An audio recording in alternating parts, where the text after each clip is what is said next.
పరిశుద్ధుడ మహోన్నతుడ తండ్రి నాయన నీ ఘనమైన నామానికి లేని స్థుతులు స్తోత్రాలు చెల్లిస్తున్నావు. రాత్రికాల సమయంలో ప్రశాంతమైన నిద్ర దయచేసావు ప్రభా, నీకు వందనాలు చెల్లిస్తున్నావు ప్రభా. ఉదయకాల సమయంలో నాయన నీ సన్నిధిలోకి రావడానికి అనుగ్రహించిన కృప బట్టి నాయన నీకు వందనాలు చెల్లిస్తున్నాయి. ఈ దినమంతా నాయన నీ చేతులకు అప్పగిస్తున్నాం ప్రభా తండ్రి నాయన.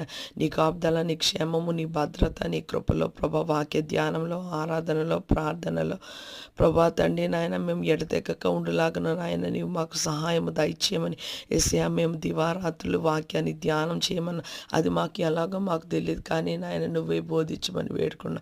ఎడతెగక ప్రార్థన చేయమన్నా ప్రభా, అది ఎలాగో మాకు అర్థం అవటం లేదు, కానీ ప్రభా మేము ఎడతెగక ప్రార్థన చేసేటట్లు కృపను అనుగ్రహించమని ఎల్లప్పుడూ స్తుతించే కృపా భాగ్యం మాకు దయచేయమని వేడుకుంటున్నాం తండ్రి నాయన. ఈ దినాన బిడ్డలు స్కూల్స్, కాలేజెస్, యూనివర్సిటీస్, వర్క్ ప్లేసెస్కి, బిజినెస్ల మీద, ఆయా పనుల మీద వెళ్తుండగా నీ కృపా, నీ కాపుదల, క్షేమం, భద్రత అనుగ్రహించమని సమస్త